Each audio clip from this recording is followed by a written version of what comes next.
Hola, buenas tardes a todos y a todas, los presentes en el auditorio del Colegio de Abogados de Quilmes y los que se hayan presentes por Zoom. Vamos a dar comienzo a la quinta charla o clase sobre los institutos fundamentales del derecho del trabajo a partir de la sanción de la Ley 27742, Ley Bases. En esta oportunidad, la charla va a estar a cargo de la doctora Saldana Faviche, que es abogada laboralista, directora del Instituto de Derecho del Trabajo del Colegio de Abogados de Quilmes, y la doctora Laura Nogueira, abogada laboralista y secretaria de organización. Las doctoras se van a referir a las modificaciones, al módulo 2 de las modificaciones al régimen de contrato de trabajo, artículos 2, 23, 29, 92 bis, 136 y 177 del régimen de contrato de trabajo. Bueno, buenas tardes a todos. Les agradecemos su presencia. Continuamos con estas jornadas de la actividad académica del Instituto de Derecho del Trabajo. Vamos a seguir reflexionando sobre los institutos como lo venimos haciendo en nuestros 4 encuentros anteriores.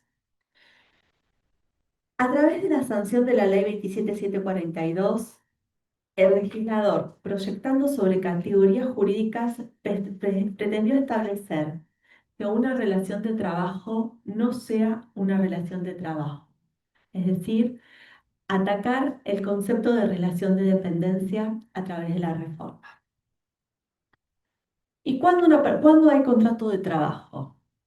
Hay contrato de trabajo cuando una persona trabaja bajo relación de dependencia, por cuenta ajena, en posición de subordinación y depende de aquel que se apropia de los frutos de su trabajo. Esta configuración, esta subordinación va a quedar configurada cuando a las notas típicas de la prestación personal e insustituible se le suma la sujeción a las instrucciones o directivas que se le impartan o pudieran impartirse. Es una facultad, ¿sí? Se le puede estar impartiendo o la persona que lo contrató puede impartirle, ¿sí? Para el cumplimiento de esa tarea para la cual ha sido contratada. La persona que trabaja pone su fuerza de trabajo a disposición del empleador. ¿Y a cambio de qué? Con la finalidad próxima de la obtención de los medios materiales y económicos que necesita para subsistir. Nuestra disciplina, el derecho de trabajo, se asocia con el derecho a la existencia, a la oportunidad de ganarse la vida mediante un trabajo digno. Hablamos de ajeridad del riesgo a cambio de una remuneración. El producto de ese trabajo va a pertenecer a una persona distinta del sujeto trabajador. Frente a esta situación real que se da en la sociedad, ¿sí? El legislador no puede decir que un vínculo jurídico que es laboral no puede regirse por las normas que regulan el contrato de trabajo. Esta facultad tampoco se le puede delegar a las partes. Es indisponible. Constituyen lo que llamamos el orden público laboral. A partir de la reforma, el legislador, a través de los artículos 88, 89 y 97, entre otros, de la Ley 27742, pretendió desconocer la relación de trabajo. Hubo un intento de cambiar la naturaleza de las cosas, suplir a través de la ley. La realidad de la relación de trabajo, de la relación de dependencia, es la explicación o el fundamento que justifica la existencia del derecho del trabajo. En primer lugar, voy a hacer un análisis legislativo y después voy a tratar de dar algunas pautas para analizar jurídicamente los hechos que se nos pueden llegar a presentar en un caso laboral para ver, para poder analizar si existe o no existe relación de dependencia. El artículo 88 de la Ley 27742 modificó el artículo 2 de la Ley de Contrato de Trabajo. Hay un artículo de doctrina que habla de excluyendo lo excluido. ¿Sí? ¿Y por qué habla de excluyendo lo excluido? Porque entre los agregados de la norma dice que la vigencia de la ley de contrato de trabajo quedará condicionada a que la aplicación de sus disposiciones resulte compatible con la naturaleza y las modalidades de la actividad que se trate y con el específico régimen al que se halle sujeta. Las disposiciones de esta ley no serán aplicables a los dependientes de la Administración Pública Nacional, provincial, de la Ciudad Autónoma de Buenos Aires o municipal, excepto que por acto expreso se los incluya en la misma o en el régimen de convenio colectivo de trabajo. Al personal de casas particulares, sin perjuicio de las disposiciones de la presente ley, serán de aplicación en todo lo que resulte compatible y no se oponga a la naturaleza y modalidades propias del régimen específico o cuando así se lo disponga expresamente. El inciso C habla de a los trabajadores agrarios sin perjuicio, y ahí omite el que, dice sin perjuicio de las disposiciones de la presente ley que serán de aplicación supletoria en todo lo que resulte compatible y no se oponga con las modalidades propias del régimen de trabajo. Y este agregado del inciso D, o sea, me pareció muy interesante esa reflexión de excluyendo lo excluido, que habla de las contrataciones de obras, servicio, agencia y todas las reguladas en el Código Civil y Comercial de la Nación. Antiguamente, la norma antes de la sanción abordaba las reglas de compatibilidad jurídica y fáctica en 4 diferentes situaciones.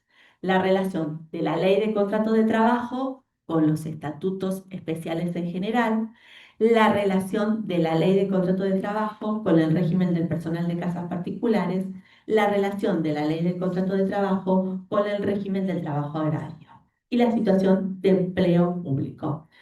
Trataba de regímenes laborales que suponían una prestación de trabajo en relación de dependencia con las regulaciones especiales y donde no existían dudas en orden a la inaplicabilidad de la ley de contrato de trabajo cuando el vínculo jurídico careciera de aquellas características diferenciadoras que abría la puerta a la legislación laboral. Vamos, la ley de contrato de trabajo, o sea, el inciso cuarto remite al Código Civil. El artículo 1251 del Código Civil establece que habrá contrato de obra o de servicios cuando una persona, en el caso contratista o prestador de servicios, actuando independientemente. Independientemente significa que no se dan las notas típicas de la relación de dependencia. Se obliga a favor de otra llamada comitente a realizar una obra material o intelectual o a proveer un servicio mediante una retribución. El contrato es gratuito si las partes así lo pactan o cuando las circunstancias del caso puede presumirse que la intención de beneficiar.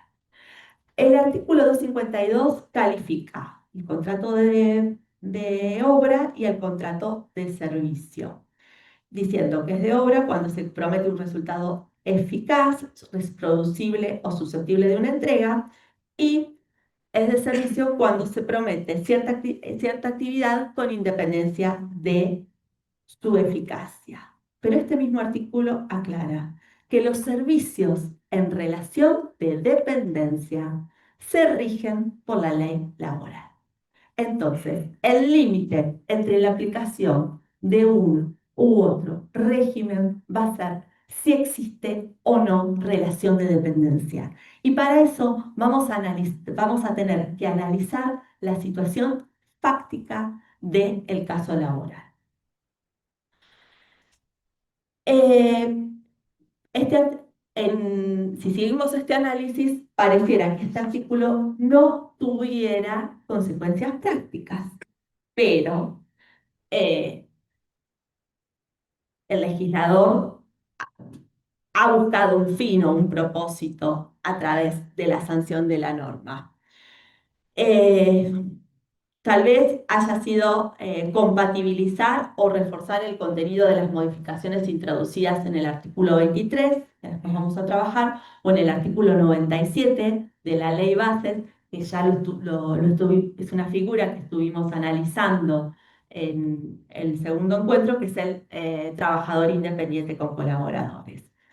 O a través de esto, pretender dotar de validez y eficacia ciertas relaciones constituidas en fraude hasta que hubiera sido declarada su validez.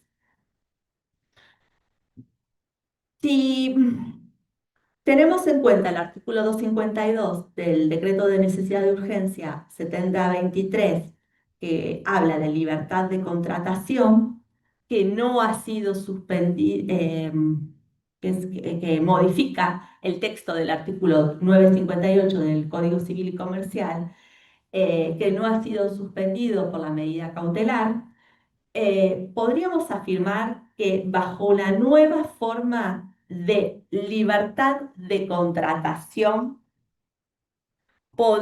la norma laboral podría quedar en situación de aplicación excepcional ante un contrato de obra, servicios, agencia, transporte o corretaje, que en realidad, si analizamos las versiones periodísticas que se dieron a partir del dictado del DNU, fue la que en la población en general, presentaba nuevas formas de flexibilización laboral, nuevas modalidades de contratos de trabajo.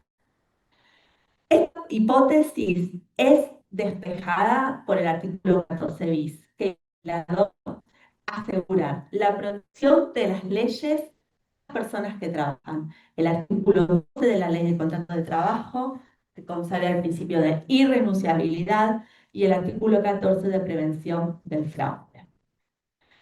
En síntesis, el inciso B nada agrega ni explica sobre el ámbito de aplicación personal, obligatorio e irrenunciable de la legislación laboral, pero vamos a tener que trabajar mucho con el análisis jurídico de los hechos, o sea, vamos a tener que prestar atención a esto, prestar atención a cómo hagamos el encuadre jurídico en el circuito telegráfico, porque tengan en cuenta que el debate jurídico se da en el circuito telegráfico.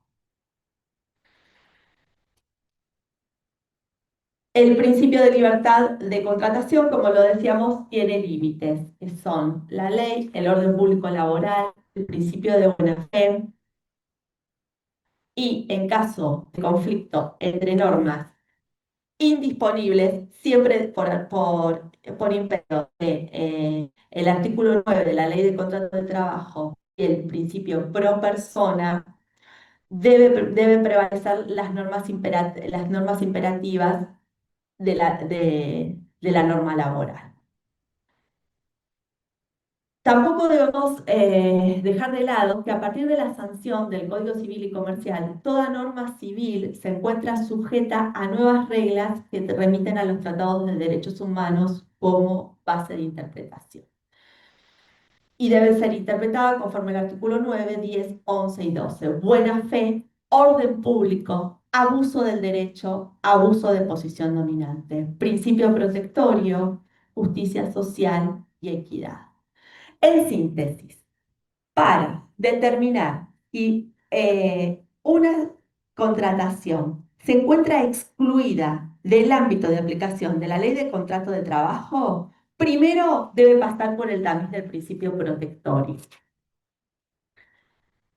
Debe ser interpretada de acuerdo a las disposiciones de los tratados de derechos humanos y a los principios de los artículos 9, 10 y 11 que recién mencionaba del Código Civil y Comercial. Por otra parte, los artículos 21, 22, 25 y 26 de la Ley de Contratos de Trabajo han quedado fuera de la reforma.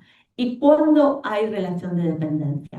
Cuando la prestación del trabajo se presta a quien tiene la facultad de dirigirlo, ejerce el poder de dirección y de organización.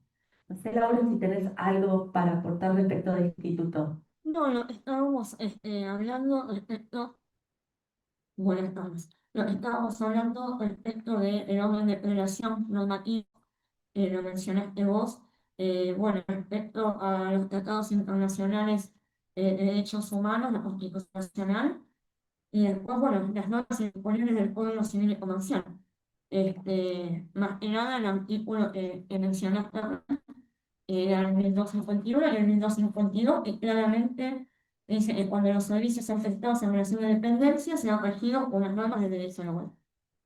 Así que bueno, el orden de federación ya está determinado básicamente por el principio protectorio y después bueno, por este, los demás artículos que recién mencionaste.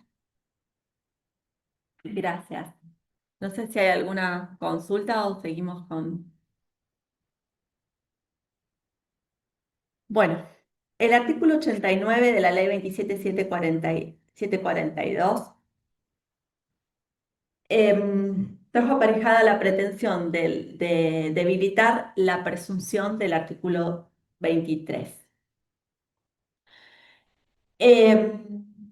Debemos definir si la prestación personal de servicios queda incluida o excluida del ámbito del derecho de trabajo. Y si esta prestación es alcanzada por el principio protectorio consagrado en el artículo 14 bis de la Constitución Nacional. Esta situación fáctica con anterioridad a la reforma se nos presentaba resuelta a partir de la existencia o no de la relación de dependencia. El artículo 23 consagraba una presunción iuristantum, perdón, que pretendió resolver si ciertas vinculaciones que inicialmente estaba en duda la existencia de un contrato de trabajo. El artículo decía, el hecho de la prestación de servicios hace presumir la existencia del contrato de trabajo, salvo que por las circunstancias, relaciones o causas que lo motiven, se demostrare lo contrario. Esta presunción operará igualmente aun cuando se utilicen figuras no laborales para caracterizar el contrato de trabajo y en tanto que por las circunstancias no sea dado calificar de empresario a quien presta servicios. En doctrina se centró una discusión respecto de los alcances de los requisitos que hacían operativa esta presunción. La posición restrictiva requería que, además de la prestación de servicios, había que acreditar la situación de dependencia. En esta doctrina restrictiva se enrolaron los doctores Justo López y Vázquez Vialar. Sin embargo, la doctrina nacional, en forma mayoritaria, adoptó la posición amplia, que el hecho de acreditada la mera prestación de servicios, se presumía que existía el contrato de trabajo. Eh, ¿Por qué? Porque sostener una postura restrictiva respecto de esto iba a eliminar la presunción. No tenía fundamentación jurídica, porque si el trabajador tenía que acreditar la relación de trabajo, prestación de servicios, más dependencia, más onerosidad, quedaba desvirtuada la presunción, ni tampoco tenía sentido que dicha presunción pudiera llegar a desvirtuarse. Esta presunción facilitaba la prueba de la existencia del contrato de trabajo y respondía a la naturaleza de las cosas y constituía una expresión de la protección, del principio protector. Eh, Comprobado el hecho antecedente, que era la prestación de servicios, se deducía la existencia del hecho presunto, contrato de trabajo. Razones de orden público imponían esta solución por la cual no se podía no nos podíamos apartar. El artículo 23 fue modificado. Si bien la presunción sigue vigente, va a quedar desvirtuada cuando se den en forma acumulativa los requisitos que estableció el legislador. El hecho de la prestación de servicios, o sea, el artículo 23 modificado establece que el hecho de la prestación de servicios hace presumir la existencia de un contrato de trabajo, salvo que por las circunstancias o las relaciones o causas que lo motiven, se demostrará lo contrario. Hasta acá estamos igual que en el momento anterior a la reforma. Prestación de servicios, operada la prestación de servicios, se presume la existencia del contrato de trabajo. Ahora, el segundo párrafo sigue. La presunción contenida en el presente artículo no será de aplicación cuando la relación se trate de contrataciones de obra o de servicios profesionales, de oficios, y se emitan los recibos o facturas correspondientes de dichas formas de contratación o el pago se realice conforme a los sistemas bancarios determinados por la reglamentación correspondiente. Dicha ausencia de presunción se extenderá a todos los efectos, inclusive a la seguridad social. Acá lo que la norma dice no es que no, eh, si se cumple con estos requisitos, no hay relación, puede no llegar a haber relación de dependencia, ¿sí? Sino que no existiría la presunción. Y los requisitos son acumulativos, que exista un contrato de obra o de servicio. Entonces, debe pasar por el tamiz del principio protectorio, no debe haber relación de dependencia, ¿sí? Que se deben haber emitido recibos o facturas correspondientes y estos recibos pueden ser sustituidos por el pago conforme a los sistemas bancarios que determine la reglamentación. A su vez, el artículo 3 del decreto 847 del 2024 aclara que la regla prevista en el segundo párrafo del artículo 23 y sus modificatorias va a ser aplicable con independencia de la cantidad de recibos o facturas emitidas según la normativa de la AFIP y o clientes que posea. Esto es una respuesta a cómo se ha ido perfeccionando el fraude en los hechos. Porque antiguamente cuando había que acreditar o desvirtuar la prestación de servicios bajo relación de dependencia, por ahí no se emitían facturas. Entonces, bueno, después para perfeccionar el fraude se le empezó a exigir al trabajador que se inscribiera y que emitiera facturas. Después se evaluó si esas facturas eran o no eran correlativas. Entonces, por ahí se le exigía que además de facturarle a su empleador, se le facturara a otras personas para que quedara desvirtuada la exclusividad de la prestación. Con el correr del tiempo, a través de los distintos casos que se han presentado en la jurisprudencia, hemos visto que el fraude ha ido perfeccionándose, ¿sí? Y lo tenemos, o sea, la herramienta jurídica para desvirtuar el fraude es trabajar a través del concepto de relación de dependencia. Y em, aún así, que se hubiera celebrado un contrato de obra o de servicios, eh, la apreciación de la prueba de la independencia debe ser inequívoca y valorarse en forma restrictiva, porque estamos hablando de la exclusión de la tutela que la legislación laboral, en cumplimiento del mandato establecido por el artículo 14 bis de la Constitución Nacional, le otorga a las personas que trabajan.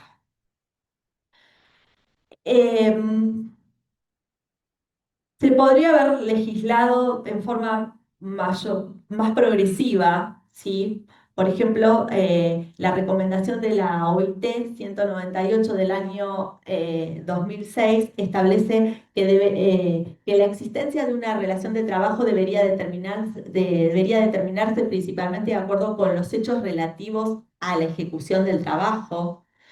Entre otras cosas, a los fines de facilitar la determinación de la existencia de la relación de trabajo, los Estados miembros deberían considerar la posibilidad de admitir una variedad de medios para la determinación de la relación de trabajo, no para la exclusión de la protección de la ley laboral, consagrar la existencia de la relación cuando se dan unos o varios indicios.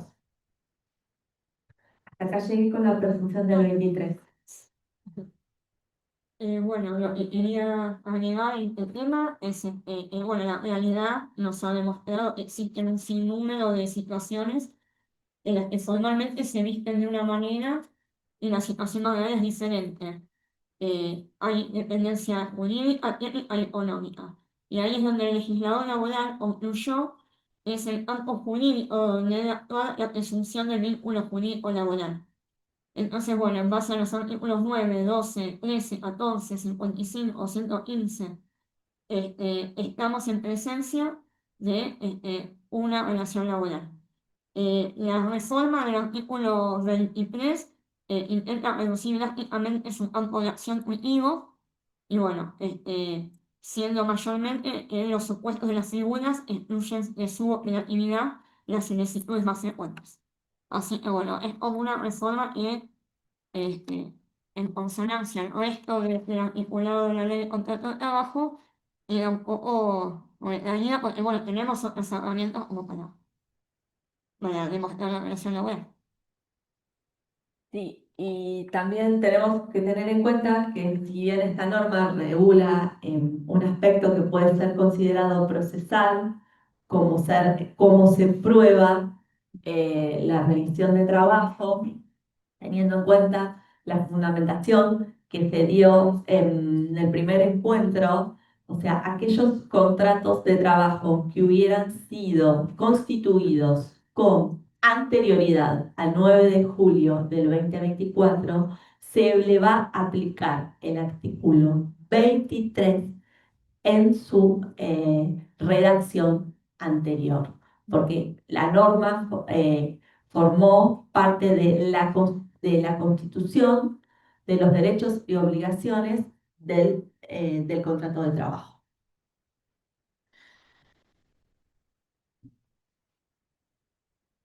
Artículo 29. Hay una modificación del artículo 29 de la Ley de Contrato de Trabajo, establecida por el artículo 90 de la Ley 27742. Hasta acá siempre veníamos hablando de la deslaboralización. Ciertos doctrinarios presentan esta norma como el no empleador o la desempleadorización, o sea, difuminar la figura del empleador. Es un retroceso legislativo que permite considerar que quien es empleador no es empleador, intentando desbaratar el instrumento antifraude.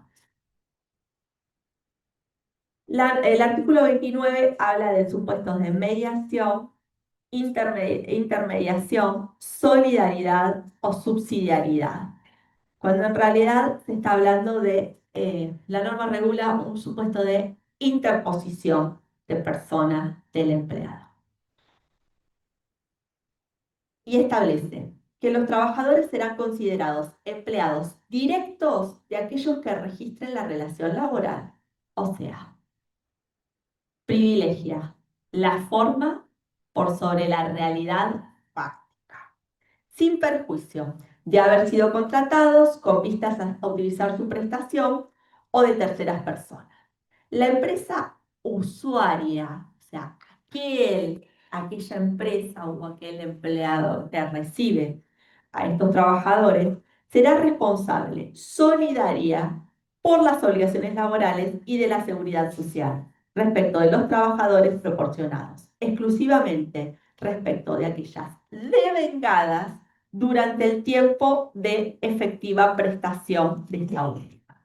El exclusivamente respecto de aquellas devengadas, o sea, tareas prestadas durante el tiempo de efectiva prestación, ha sido incorporado por la ley 27.742, que no estaba en el texto del DNU. A su vez, el artículo 7 bis, que ha sido, que ha sido agregado por la ley 27.742 de la ley 24.013, establece que la registración efectuada en los términos del artículo 7 se considerará plenamente eficaz cuando hubiera sido realizada por cualquiera de las personas humanas o jurídicamente intervinientes. O sea, es eficaz una registración del contrato de trabajo sin importar quién es el verdadero empleador, o sea, quién en la situación fáctica está ejerciendo el poder de organización y de dirección.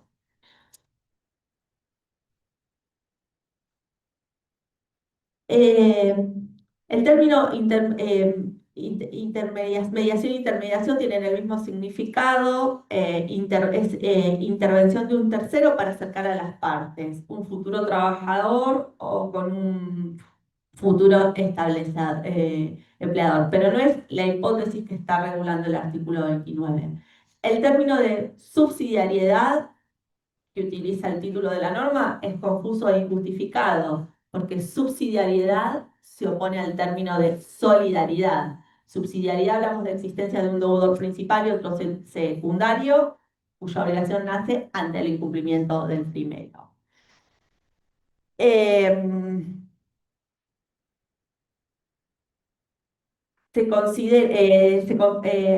Contradice la doctrina del plenario 323 Vázquez con Telefónica y convalida el fraude y legitima el trato desigual de derechos individuales y colectivos. ¿Por qué? Porque puede darse una situación de sala entre trabajadores que presten servicios en una misma empresa, uno que esté, un trabajador registrado por quien realmente es su empleador y otro trabajador registrado por esta persona que proveyó el trabajador, se pueden dar situaciones de salarios inferiores, condiciones menos favorables, perjuicio en cuanto a la afiliación de la obra social, sindicatos de la actividad, y este trabajador tampoco va a ser considerado para determinar el número mínimo de de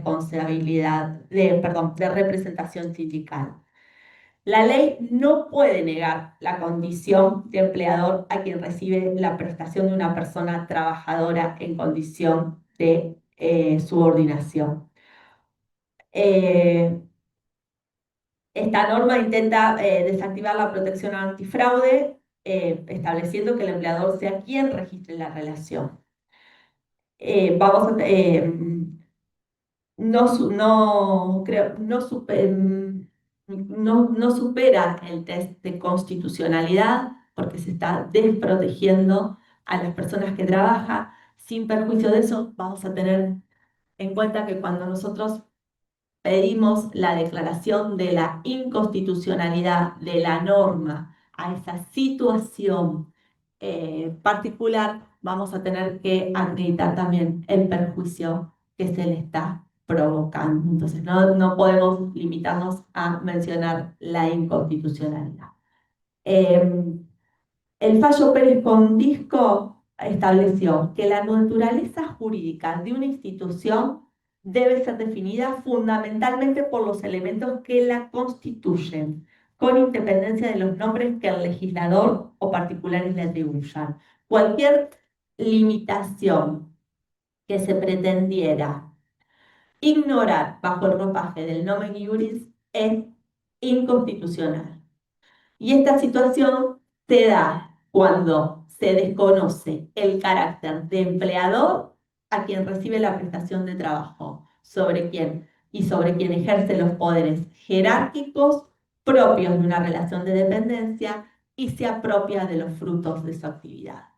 Quien recibe la prestación, perdón que sea reiterativa, pero es el fundamento de nuestra disciplina, con el objeto de poder organizarla, dirigirla y aprovechar sus frutos. Por otra parte, no es una empresa, una oficina que convoca al personal para proveer o prestar servicios a sus clientes. Laura, no sé si No, estamos hablando. estamos. Sí, estamos. ¿Algún aporte respecto?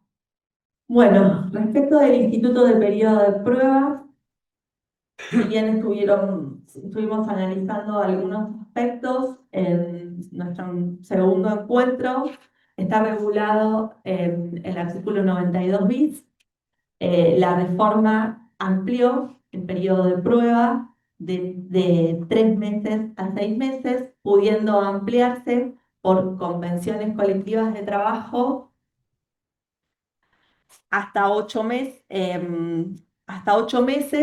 en empresas que tuvieran hasta 5 trabajadores y a 1 año para empresas que tuvieran hasta 6 y a 100 trabajadores. Es un instituto que es inconstitucional.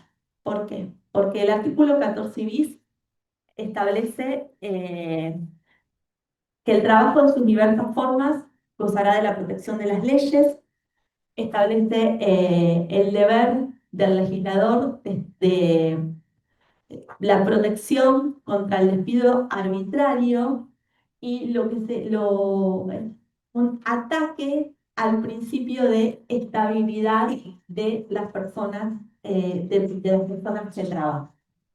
El despido es un hecho ilícito y antijurídico que produce daño. Y como todo daño debe ser reparado. A través de este instituto, el legislador le otorga la facultad al empleador de segregar a las personas que trabajan de su establecimiento sin invocación de causa por un plazo determinado. En el fallo Lagos del Campos versus Perú, haciendo referencia al artículo 26 de la Convención Americana de Derechos Humanos, se quedó establecido que el trabajo es un derecho y un deber social y debe prestarse con salarios justos, oportunidades de empleo y condiciones de trabajo aceptables para todos. Estableció obligaciones concretas de los estados en relación con el derecho al trabajo y a la estabilidad laboral, y entre ellas, adoptar las medidas adecuadas para la debida regulación y fiscalización del derecho al trabajo, proteger a las personas que trabajan contra el despido injustificado. En caso de despido injustificado, remediar la situación, y esto tiene que ser a través de reinstalación o pago de indemnización. Mecanismos efectivos para hacer frente al despido injustificado a fin de garantizar la tutela judicial efectiva. A partir de la modificación del plazo de este instituto, se discutió en doctrina si era razonable la extensión del plazo. Desde mi opinión, más allá del plazo que se le otorgue al instituto del periodo de prueba, el periodo de prueba de por sí es inconstitucional y está encubriendo la facultad de despedir sin causa, porque no se cerciona el derecho de defensa de las personas que trabajan, no pudiéndole, no notificándole al trabajador cuál ha sido la prueba o cuál es el incumplimiento o cuál es el objetivo que no llegó a alcanzar para que se produzca el distracto.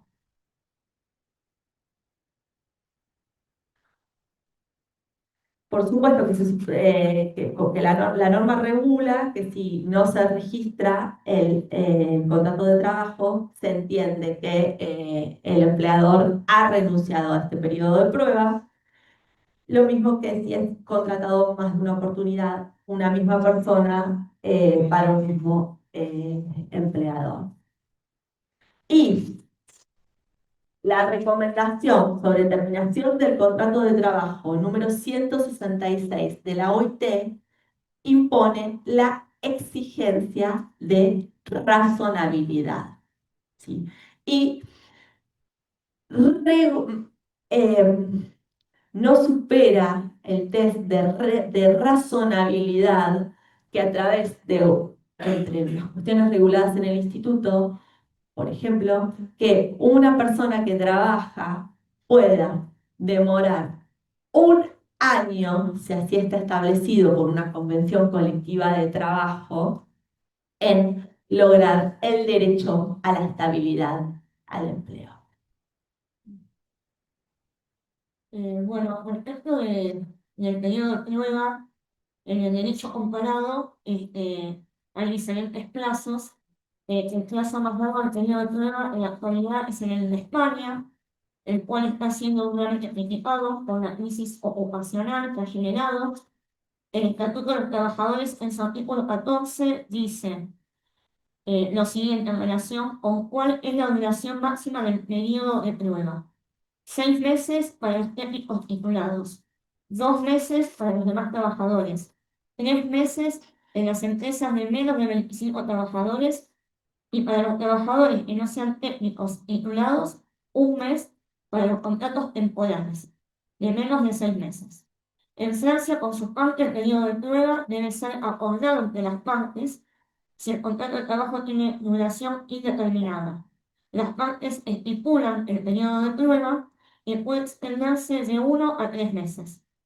En Chile, el Código del Trabajo, en su artículo 147, dispone que las 2 primeras semanas de trabajo se estimarán como periodo de prueba y durante ese lapso podrá reservarse el contrato voluntad de cualquiera de las partes, siempre que se dé un aviso con 3 días de anticipación, por lo menos, y se pague el tiempo servido.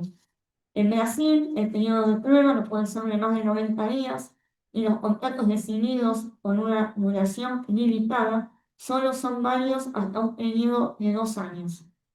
Por último, en Uruguay, el periodo de prueba se encuentra previsto en el artículo 12 de la Ley 19.973, que regula lo siguiente: dependiendo del plazo de contratación, podrá acordarse un periodo de prueba de duración variable, a saber, 45 días para los contratos de entre 6 y 8 meses de duración, 60 días para los contratos de 9 a 11 meses de duración y 90 días para los contratos de más de 12 meses de duración.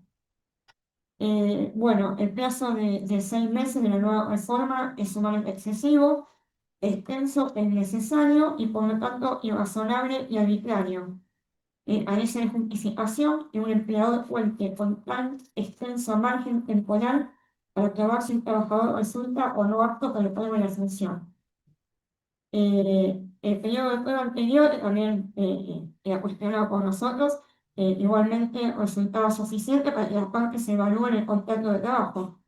Por lo tanto, considerando que la finalidad del periodo de prueba es conocer la idoneidad El trabajador basta los 3 meses que se disponen en el régimen anterior. Eh, Podemos concluir que extender a 6 meses el plazo del periodo de prueba garantiza 6 meses, 8 meses o un año. El plazo del periodo de prueba garantiza un gatillo fácil de despidos que impide adquirir la estabilidad laboral en un plazo razonable, siendo obligatoria la garantía constitucional contra el despido arbitrario. Asimismo, se torna arbitrario, violatorio el derecho de propiedad del trabajador e irrazonable por ser innecesario, desproporcionado por el fin de prueba y además de resultar de un plazo más extenso que en el resto de los países que recién mencionamos.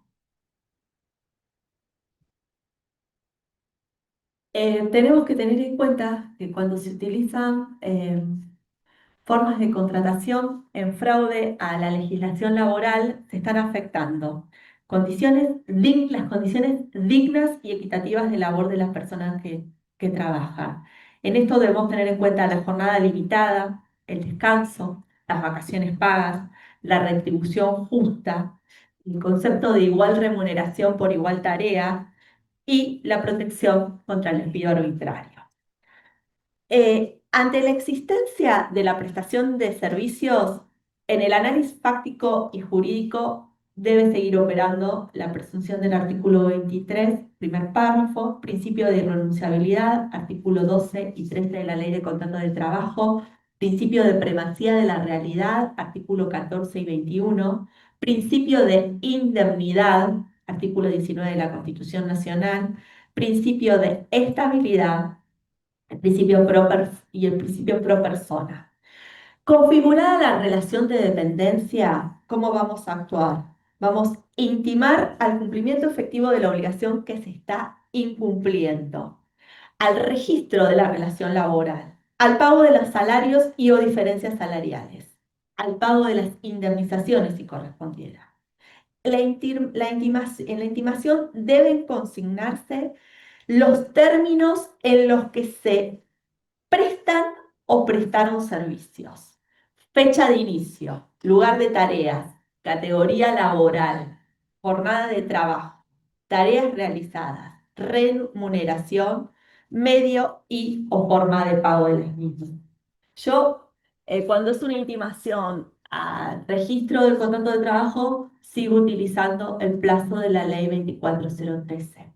Otras intimaciones las hago de conformidad con el artículo 57 de la Ley de Contrato de Trabajo por 2 días hábiles. Bueno, vigente esta reforma, ahora queda el escenario para los letrados litigantes y la magistratura, ¿sí? Estas cuestiones se van a dirimir en la justicia.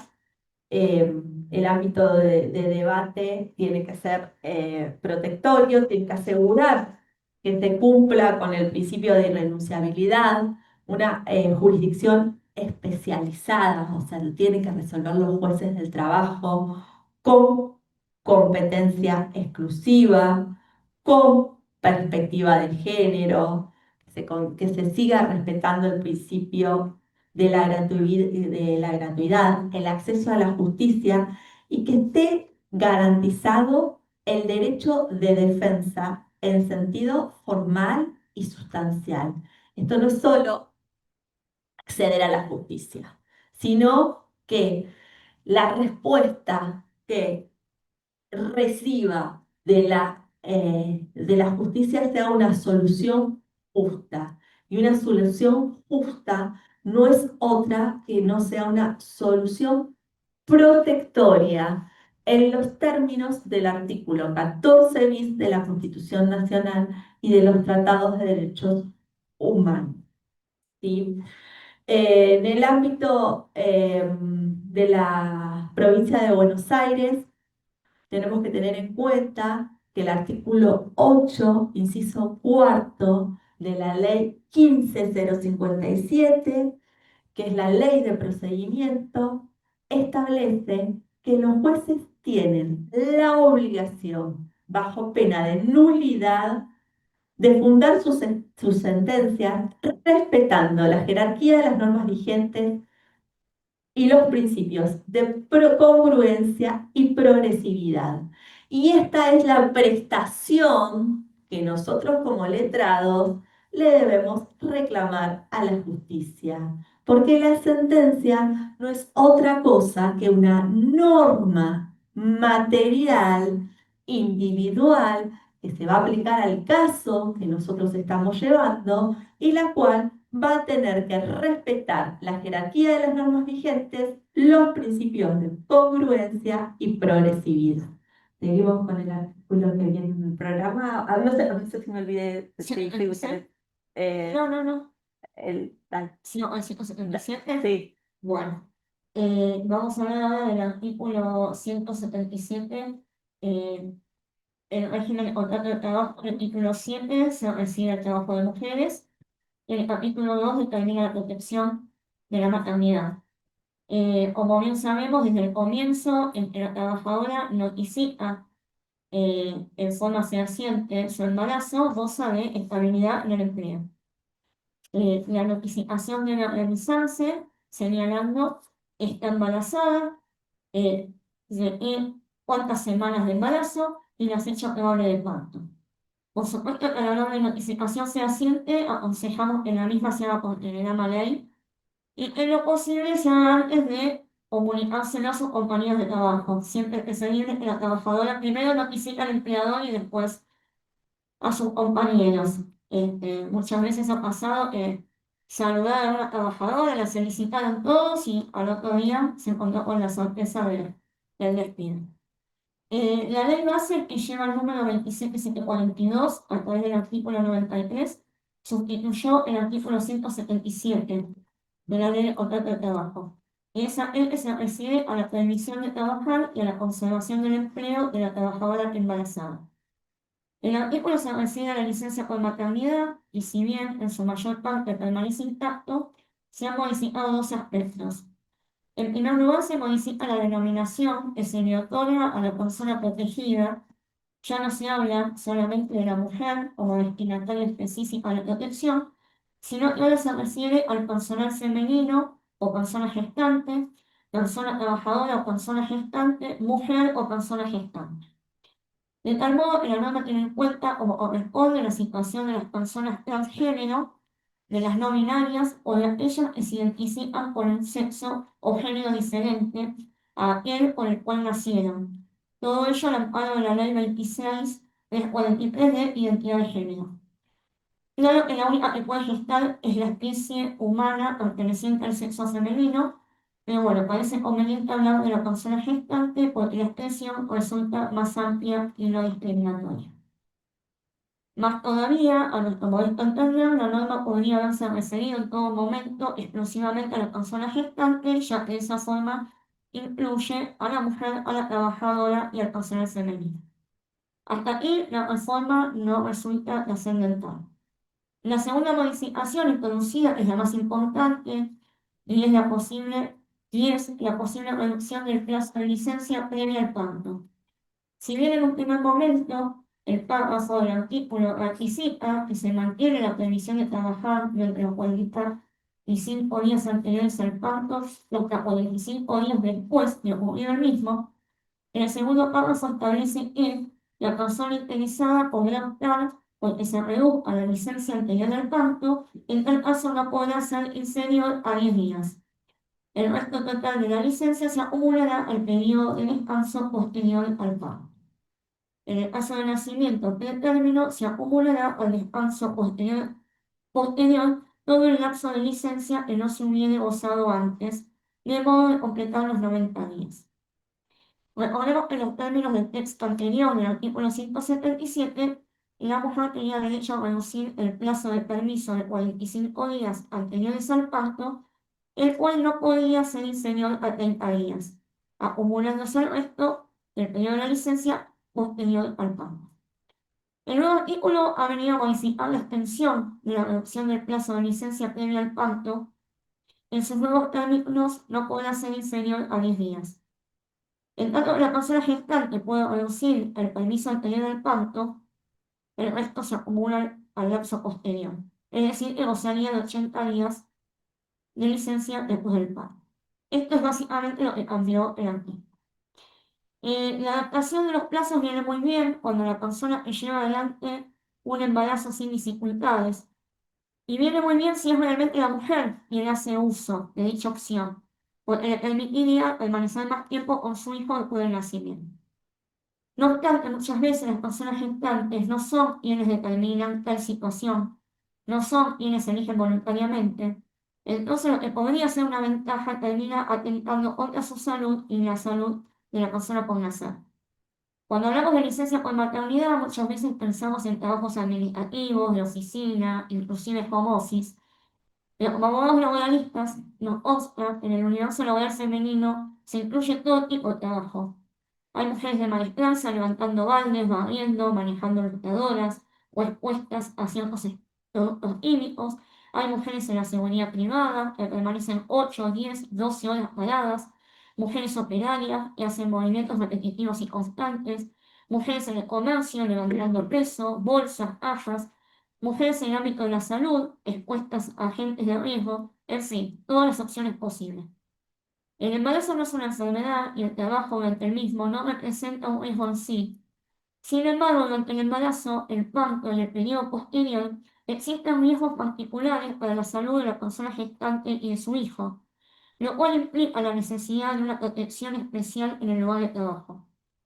El derecho de la persona gestante de tener un periodo de descanso previo al parto es muy importante para la salud de ambos. En el dictamen jurídico de la Comisión de Derecho del Trabajo de la SAPA, se determinó, al derogar la permisión de trabajar a las mujeres en estado de embarazo durante 30 días anteriores a la fecha de parto, reduciendo el plazo solo a 10 días, ello se contradice centralmente con lo dispuesto por el artículo 75, inciso 23 de la Constitución, sobre protección de la situación de la maternidad. La licencia prenatal tiene por objetivo proteger a la madre en estado avanzado de embarazo, como también a la vida del hijo por nacer. En el ámbito internacional, el convenio 183 de la OIT sobre protección de la maternidad es del año 2000.